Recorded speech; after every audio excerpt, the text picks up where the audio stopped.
Richard Rogers famously lives in a grand Georgian house on Royal Avenue in Chelsea, a Grade I listed building that he was allowed, many years ago now, to alter internally, the better that its main room, the piazza, as he likes to call it, could be triple height and expansive enough for the riding of bicycles by small children.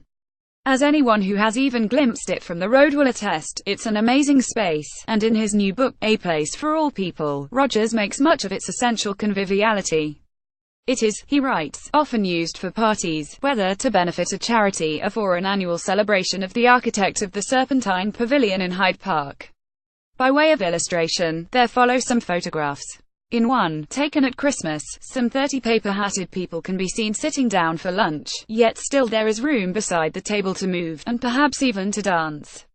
For the weekday visitor, however, the feeling of the place is not so much friendly as mildly intimidating, which makes me wonder all over again if architects have any idea at all of the effect of their buildings on other people. Having entered through a metal gate on an anonymous side door, I reach the piazza by means of some equally antiseptic open metal stairs. There, I'm greeted by Louisa, who looks after the house, after which I'm left alone to contemplate the Philip Gustons, Cy Twombly's and Andy Warhols that hang on its walls. Except, I'm not quite alone. From high on the mezzanine above, looking up, I'm just about able to read the spine of Robert Hewis. The shock of the new on a bookcase, comes the sound of papers being shuffled, and a cough or two. Is this power play, I wonder, as the seconds tick by? Down below, I start to feel rather small. But perhaps this is paranoia. When he appears, Rogers is all smiles. It is a sunny morning, and he meets it like a rainbow: green shirt, blue trousers, turquoise braces, orange socks, yellowish shoes. He walks stiffly, the result of a recent accident in a taxi, but he talks quickly, too fast, sometimes. At first, we sit at a round table from where my view, beyond his shoulder, is mostly of the lovely pots his late mother made, arranged in village-like clusters, little ceramic sanguiminos all. But when his wife, Ruthie, returns and needs the kitchen for a magazine shoot to promote her latest cookbook, she, in case you don't know, is the shape patron of the River Cafe in Hammersmith, we move to the flat downstairs where his in-laws once lived. This is where Renzo Piano, the architect and Rogers' former collaborator, stays when he's in London, he says, grinning boyishly. He is my closest friend, practically my brother. As he used to say, we were the bad boys. I feel strongly there's more to architecture than architecture. It is about social responsibility, too, and politics. A Place for All People isn't Rogers' first book, there have been several others. But while those were largely theoretical, manifestos for city living and a certain kind, his kind, of architecture, this one is closer to a memoir. Naturally, it includes accounts, sometimes unintentionally hilarious accounts of the building of his greatest designs, among them the Pompidou Centre in Paris and the Lloyd's Building in the City of London. His battles with planners, politicians and Prince Charles are all given their place. His main focus, though, is on the people, places and times that have influenced his thinking over a long and successful career. He is now 84, his Italian parents' London, in the bleak years after the war, as well as in the 80s and 90s his beloved Florence, Milan and Trieste, his one-time partner, Norman Foster, and, of course, Ruthie, his closest friend and intellectual partner and the woman to whom the book is dedicated. With his former collaborator and best friend, practically my brother Renzo Piano, during the building of the Pompidou Centre, 1974. Photograph Tony Evans Time-Lapse Library Ltd. Getty Images. It follows my life story, he says, which sounds a bit pompous, but I've always tried to communicate. I feel strongly there's more to architecture than architecture. It is about social responsibility, too, and politics. It was a pretty amazing time: the war, the creation of the welfare state, and now we're going through another crisis. The question of fairness. Brexit. In the 70s, when we built the Lloyd's Building, they were seriously thinking of moving to Frankfurt. And so, history repeats itself. What effect is Brexit likely to have on his world? It is ridiculous. We're going to lose a very large part of the building workforce. Either houses are going to have to double in price, or we're going to have to find new ways of building them. The modern builder is only in it for profit. He is perfectly happy to build only one house if that means demand is increased. You can't ask him to change. So the government is going to have to do it. Do what, exactly? There is going to have to be more prefabrication, and people are going to have to pay more tax. It's his belief that people will be happy to do this. They tell us people don't want to pay more tax. But what they mean is that the rich don't want to pay more tax. The 1% doesn't want you to have a bigger house. When he saw the images of the Grenfell Tower fire, it told him that the wealthy are all right. You don't see towers that are lived in by wealthy people go up in flames, only those of the poor. Does he wish, then, that his practice had done more social housing? Well, we do a lot of work on prefabrication, he says. Rogers' Stirk Harbor is, he adds, built on the idea of social responsibility. Partners can earn more than 9 times the lowest paid employee after 2 years. Nevertheless, wasn't it uncomfortable to work on a project such as One Hyde Park, the controversial apartments that were developed by the Candy brothers, and which may be the most expensive such complex in the world. There is no avoiding the fact that Rogers' Stirk Harbor has, in recent years, worked on several similar such developments. Yes, let's try that. That's a good one, he says, with a laugh that may or may not be intended to cover his irritation. No, it didn't really feel uncomfortable. One Hyde Park is a very rich area in Knightsbridge, close to Harrods. This wasn't a situation where you could either do social housing or private housing. You don't have a choice, and we did get a lot of social housing built in the postcode to go with One Hyde Park. This, of course, is a little disingenuous. 70 homes were indeed built as the development's affordable housing contribution, but they are 2 miles away, and the Candys were no more generous than they needed to be under planning rules. The development had to include 47% social housing. He loves London, and marvels at the way it has changed. In the 70s, its population was down to 6 million, and everything was going wrong. Now it's arguably the greatest city in the world, an international place. It has great confidence. The spirits lift when you return to it, and in the end, all its problems are solvable. He won't pick out a favorite building, save for his own house, which he loves for the fact that it has the King's Road on one side and what he jokingly calls the countryside on the other. He means the grounds of Wren's magnificent Royal Hospital. But equally, he doesn't mind letting rip, just a little, when it comes to his dislikes. We all hate it, he says, of 20 Fenchurch Street, aka the walkie-talkie. One of the problems is that it is like a tombstone. And the view from the old Tate at Millbank, on the north side of the Thames, the building's apartments, mostly are ghastly awful. When it comes to London's skyline, however, he doesn't believe that height is what we should be worrying about. It's about bad buildings. One of the mistakes, if I may say so, is that the space around a building is as important as the building itself. The two can't be judged apart. The Twin Towers in New York, for instance. They weren't great buildings, but the space between them was. It's an obvious question, and, in the minds of architects, doubtless an infantile one, but isn't the biggest problem still that architects are disconnected from the results of their designs, never having to live or work in them? I always think of Erno Goldfinger, who spent 2 months living in Balfron Tower, the building he designed in Poplar, East London, in 1968, the better to evaluate the pros and cons of high-rise living, after which he scampered straight back to his lovely Laurie's house in Hampstead. Well, Goldfinger was a very good architect, by the way. But yes, I think there are many who are distant from the problem, and it isn't solved by living somewhere for a few months. Rogers has come to feel that parks and trees are a right, and a relatively inexpensive one, to boot. I would hope that most architects know this, he says. But do they? You would know better than me. When I don't answer, would it be rude to say that I'm not sure they do? He responds by asking, rather sweetly, if I would like a glass of wine. Richard Rogers at work in Tuscany. He was born in Florence to Anglophile Italian parents, who moved to Britain during the war. Photograph courtesy Richard Rogers. Rogers was born in Florence, still the city he knows best. I came from a rather spoilt, upper-middle-class family, he says. His father, Nino, was a doctor who had grown up in Venice, and his mother, Dada, was an art lover from Trieste who had once been taught English by James Joyce. They were cultured, and highly cosmopolitan. I wasn't called Ricardo, he says. I was called Richard, which was a very strange thing. But my father, you see, was totally Anglophile. Nino's father, a dentist, was a British émigré to Italy. He didn't actually wear patches on the elbows of his jackets, which is something Renzo does, but in a way, he was more English than Italian. He always dreamt of England.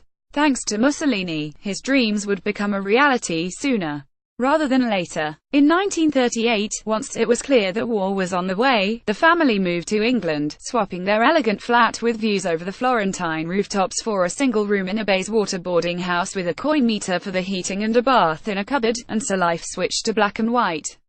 It was hell at first, says Rogers. My dad arrived with only £800 in his pocket. There was rationing. London was smoggy and cold. But, you have to be careful how you say this. Obviously, if someone in your family was killed in the war, that was one thing. But in a way, for us boys, it was a game. He has one brother. We didn't know about the camps, and so on. And England has never since been healthier or its society more fair. Nevertheless, he felt his parents had let him down. On his first Christmas, his only present was a grey lead toy submarine. He hated Kingswood, the boarding school to which he was sent first, but was happier at St John's in Leatherhead by now. The family had moved to Godalming in Surrey, and he could cycle there every day. Still, he struggled academically. I really was backward, he says. Dyslexia wasn't invented then, and I was called stupid. A private school in the 1940s, clenched and conservative, probably wasn't the place for him, though I mixed easily and, being a boxer, knew how to look after myself. His politics, inherited from his parents, were leftist, and he shared their enthusiasm for modernism. Visiting the Festival of Britain in 1951 with his mother, he marveled at the way art and science came together in the Dome of Discovery. They were strict in some ways. But as a teenager, they didn't mind who I slept with, so long as she was there for breakfast. I was brought up to be free. As soon as the war was over, he and his parents began spending their summers in Italy again, and at the age of 17, he began to travel alone. I was adventurous, he writes. I ran with the bulls in Pamplona, and dodged ticket collectors by hanging on the outside of trains. I spent a night in the cells in San Sebastian after being arrested by the Francoist Guardia Civil for swimming naked in the sea. One adventure nearly tipped into disaster, when he was arrested in Venice, supposedly for groping the wife of a man who had attacked him. The two men fought, and Rogers again spent the night in the cells, his passport confiscated. Later, on the advice of the magistrate, he absconded, his grandfather having paid his bail, though not before two prostitutes had met in jail had shown him around the city. The Wimbledon house designed for Rogers' parents in the late 1960s. It is now listed. Photograph Arcade Images Alamy. He left school in 1951, with no A-levels and no idea of what he wanted to do, and to buy himself time, he chose to do his national service immediately. Because he could speak Italian, he was posted to Trieste, then still under British and US military rule. What luck! His grandfather gave him a season ticket to the Trieste Opera, and being in Italy meant he could also see more of his cousin, Ernesto Rogers, a noted modernist architect whose practice, BBPR, was in Milan. On periods of leave, he worked in the BBPR office. Once his service was complete, then, he somehow convinced the Architectural Association that even though had failed his exams, he might be allowed to join its diploma course. He didn't draw well by his own account, he still doesn't. But by the time he reached his final year, something had changed. He received the association's final year prize for his project, a design for children with special educational needs in Wales. He met Sue Brumwell, his first wife and the mother of 3 of his 5 sons. In his 3rd year she was doing a sociology degree at the LSE, and after their marriage in 1960, they travelled together to Yale, where he would take up a Fulbright scholarship to study for his master's degree. It was at Yale that he struck up a friendship with Norman Foster, also on a scholarship. Back in England, he and Sue and Foster and his wife, Wendy Cheeseman, formed the firm Team 4, and worked together to design Creekveen for Rogers' parents-in-law, a dramatic concrete house in Cornwall that vaguely calls to mind Frank Lloyd Wright. He and Sue also worked, a little later, on a home for his parents, Parkside in Wimbledon, comprising 2 brightly coloured single-story pavilions with steel frames. Both are now listed. I think I would have had a go at designing for the devil at that moment, he says, laughing. The Brumwells were, he says, the better clients. What about his parents? Can he remember the moment when they clapped eyes on the finished article? Did they love it? Well, yes and no. My father was more concerned with practical problems. I think he was about to sue by then. It was my mother who had the eye. She loved beauty and color. Still, he learnt a lot from both projects. It took 6 architects 6 years to get Creekveen built, as well as almost bankrupting both us and our in-laws. Not much was being done for society there, and it made us think there must be a better way. We moved to easier construction systems, and highly flexible ones, too. Team 4, however, was dissolved in 1967. Rogers was introduced to Renzo Piano by his doctor. They bonded immediately, and together they entered the competition to design a grand new cultural center for Paris, the building that would become the Pompidou Center. Having won it, they had no idea what it was that he was taking on. Young architects are immensely naive, he says. I would never dream of doing it now. We had a great client, but the press gave us hell. In 7 years, there were only 2 positive articles. I don't know how we got to the end. Sonia Delaunay, an artist who was proposing to give a large collection of works to the museum, announced that she would rather burn her paintings than see them in the space he and Piano were designing. An elderly Frenchwoman, on discovering his identity as its architect, once hit him on the head with her umbrella. But everything changed once it opened. It was successful, even if we made very little money out of it. Does he feel it blazed a trail, a forerunner of the ever more extraordinary museum buildings that have been built the world over ever since? He insists not. I think we were just making the building we had to, a loose container, a great big piazza, and a facade across between Times Square and the British Museum. By this point, he and Ruthie had met and had their first son. In his book, Sue Rogers simply disappears, and before you know it, HES on Long Island, marrying her replacement at the home of her left-leaning parents. Ruthie is American. But now he tells me how difficult his divorce was. The most painful thing I've ever done. I had no reason to leave Sue. I just happened to fall in love with Ruthie. They met at a dinner party in London, when she was studying at the London College of Printing. It is very difficult because the person who's left behind loses their confidence. He and Sue are, however, friends these days. She lived here for at least a year while she was doing up her house. Rogers at home with his wife, Ruthie. He counts the day a disaster, he says, if he doesn't speak to her at least 6 times. Photograph Richard Bryant. Arcade images. He and Ruthie, meanwhile, remain intensely close in their presence. You can almost feel it. Since his practice moved to Leadenhall in the city from the building in Hammersmith that it shared with a river cafe, it's her that he misses most: the spontaneous cups of coffee, asking her to look over a drawing, visiting the kitchen to taste a soup. He counts the day a disaster if he doesn't speak to her at least 6 times. They holiday every year in the Val d'Orcia in Italy, and thanks to their extended family, there is rarely a bed free, though there will always be someone missing. In 2011, their youngest son, Beau, died of a seizure. There is no recovery from the death of a child, he writes in A Place for All People.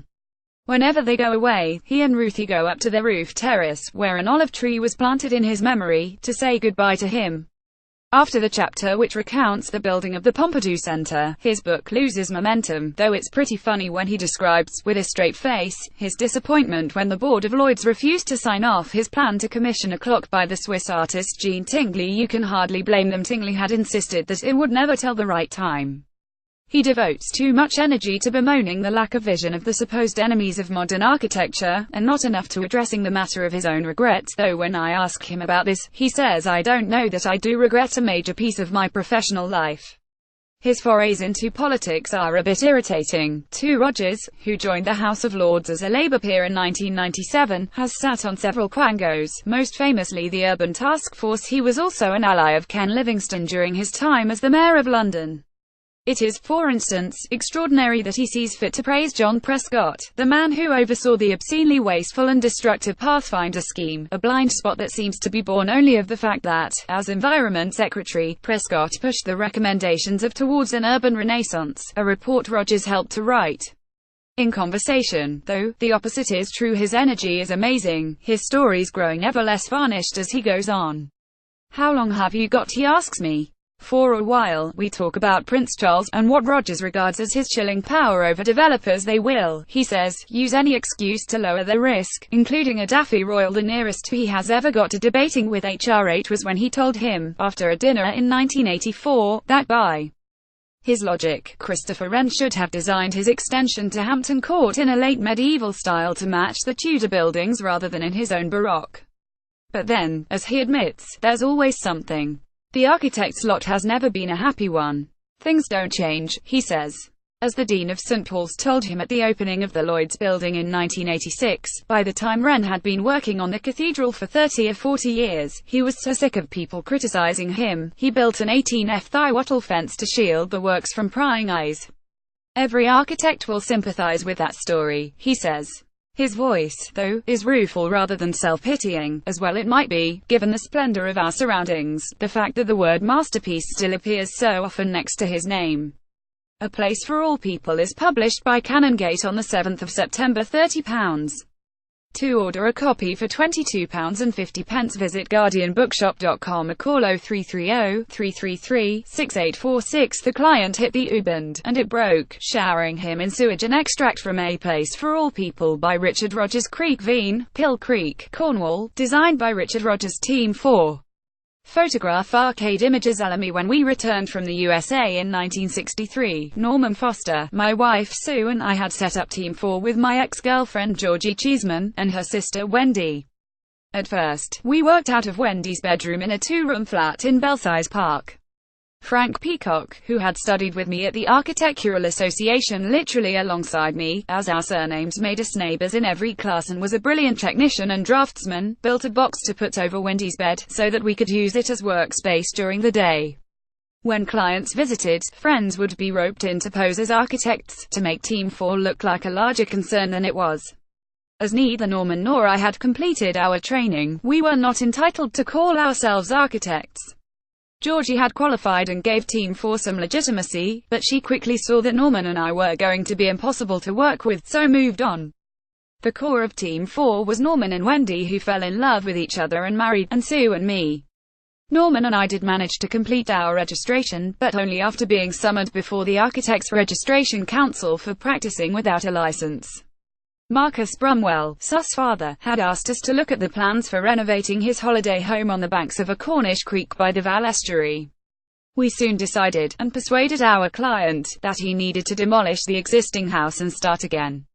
Our designs set up a dialogue between light and shadow, between the geometry of concrete blocks and soft contours of a creek side, between modern materials and sense of place. At the same time as Creek Veen, we were working on 3 houses at Murray Mews in Camden. We were exhausted, putting in 14-hour days, 7 days a week. It's not a good way to work, but we were young, and it was the culture we were used to from those late nights at Yale. I remember saying to Sue that I didn't expect to ever have a whole weekend free, but that it would be nice to have just one Sunday off, maybe every other month. Where Creek Veen was exciting and tiring, Murray Mews was dispiriting. The clients had very different requirements, to change these over time. One of them, Nam Gabo's stepson Owen Franklin, our GP, wanted a bachelor pad full of art and sculpture at the outset, but had married and had children by the time the house was finished. His needs had changed, but the building had difficulty meeting these. The budgets were very low and the contractor was incompetent and keen to cut corners. Everything leaked, walls weren't square, we discovered a small river running through the sunken dining room in Owen's house, and chimneys missed fireplaces. I remember one horrendous site visit with one of the clients. First of all, he poked at a piece of what looked like asphalt, to discover it was just a copy of the Daily Mail painted black. Then we went downstairs, where the U-bend of the lavatory was visible. The owner hit it to make a point, and it broke, showering him in sewage. Charlie Chaplin couldn't have done better. John Young, who had just joined us, prepared intricately detailed plans for tiling the bathrooms, showing how every tile would fit. These were ignored, and used to wrap fish and chips. I walked off-site one day and went to sit under a tree on Hampstead Heath, and burst into tears. I wondered, not for the first or last time, whether I was really cut out to be an architect. The interior of Creek Veen. Photograph Arcade Images. Alamy. We couldn't continue to work like this. Creek Veen and Murray Mews pushed us to fundamentally rethink our approach to technology and the process of construction. Technology is the raw material of architectural expression, the equivalent of words in poetry.